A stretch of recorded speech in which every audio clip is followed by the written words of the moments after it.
of course, is an outgrowth of the environmental movement. Its birth is in 1992. There's what is called an Earth Summit at the United Nations. This document, Agenda 21, is actually a 1,000-page report, and 178 leaders throughout the world are at this Earth Summit in 1992. And President Bush is going to sign off on this agreement, agreeing to implement its tenets. The main premise of Agenda 21, this will be no surprise to any of you, the main premise essentially is this: mankind is the biggest polluter in the history of the world. So we have to control this wicked, mean mankind, and we have to do so through environmental regulations known as Agenda 21. And Agenda 21 is considered to be soft law, and I don't really like that terminology. To be honest with you, soft law. You know, so if there's a soft law, is there a hard law, and what does soft law mean, and what does hard law mean? Well, it's either something is either law or it's not law. But when they say, for example, and this is a term they're going to use in this booklet on Agenda 21, what they're saying simply is this. Well, we're saying in soft law, we're saying this is not a document that was a treaty that required 2/3 of the United States Senate to approve it. It was not a congressional law that needed to be approved by our House of Representatives and by our Senate. And folks, it was not even a presidential executive order.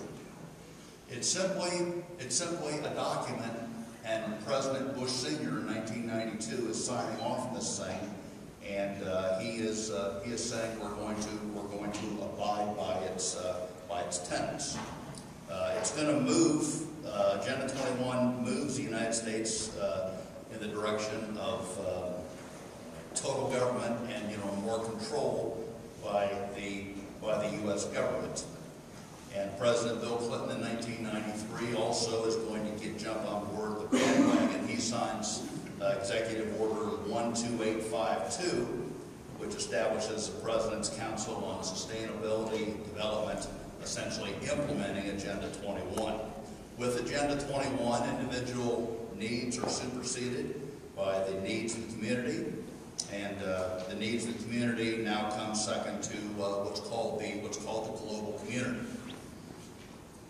Many of you are probably well read on this topic of Agenda 21. It promotes a concept known as smart growth. Essentially, this is central planning on how your community will be organized and telling you where you will live. The goal is to get people to migrate from rural areas into the cities, and to limit the pollution and the damage that mankind is going to do. Agenda 21 limits gasoline consumption by imposing high gas prices, and they're going to get this courtesy of what is called an environmental tax.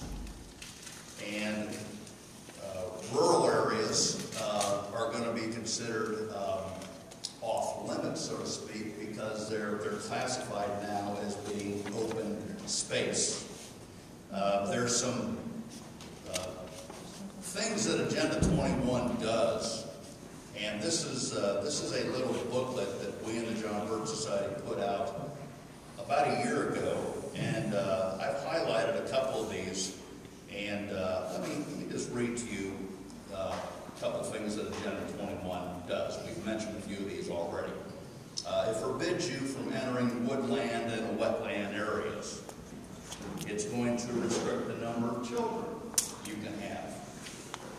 It's going to restrict the amount of trash or waste you can dispose of.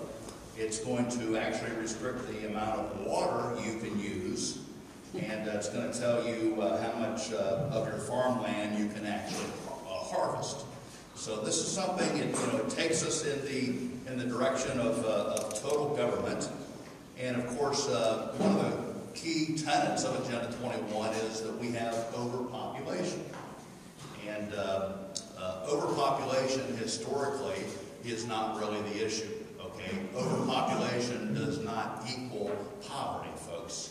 Your poverty or your prosperity is determined by the amount of freedom and liberty that you have in your country.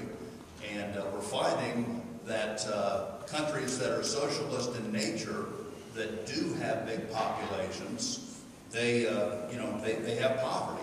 So it's your form of economic system. If you have free enterprise capitalism, which is of course under attack in this country, you have a chance of achieving prosperity, despite the size of your population, if you essentially have a free economy.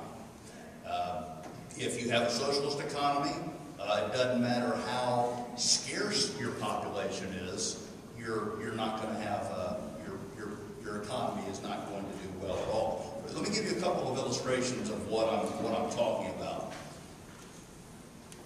The nations of Taiwan and before Japan 20 years ago got real cutesy with their central government planning with their nation, Taiwan and Japan always had been very prosperous nations. Was there a tremendous population? Was there a dense population in those two respective countries? Yes, there was. But they had relatively free economies, and so they had prosperity.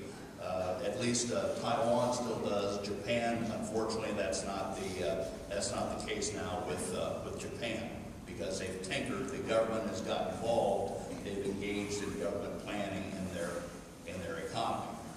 Several things we recommend that you do on this issue of Agenda 21. And once again, we just had technical difficulties tonight with this. It's working now.